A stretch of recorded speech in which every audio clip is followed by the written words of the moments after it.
Seriously, though, we've heard a lot about extremism recently, a nastier, harsher atmosphere everywhere, more abuse and bother boy behavior, less friendliness and tolerance and respect for opponents. All right, but what we never hear about extremism is its advantages.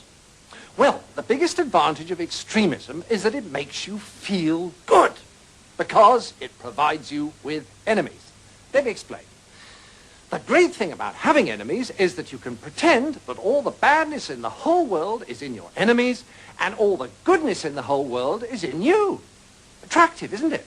So, if you have a lot of anger and resentment in you anyway, and you therefore enjoy abusing people, then you can pretend that you're only doing it because these enemies of yours are such very bad persons. And that if it wasn't for them, you'd actually be good-natured and courteous and rational all the time. So, if you want to feel good, become an extremist. Okay, now you have a choice. If you join the hard left, they'll give you their list of authorized enemies.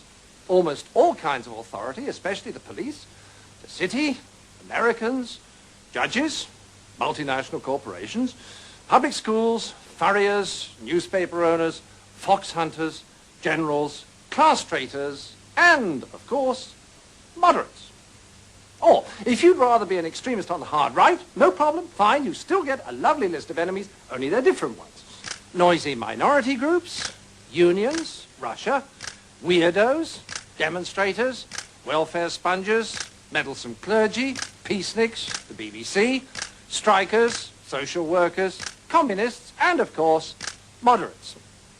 And upstart actors. Now, once you're armed with one of these super lists of enemies, you can be as nasty as you like and yet feel your behaviors morally justified. So you can strut around abusing people and telling them you could eat them for breakfast and still think of yourself as a champion of the truth, a fighter for the greater good, and not the rather sad paranoid schizoid that you really are.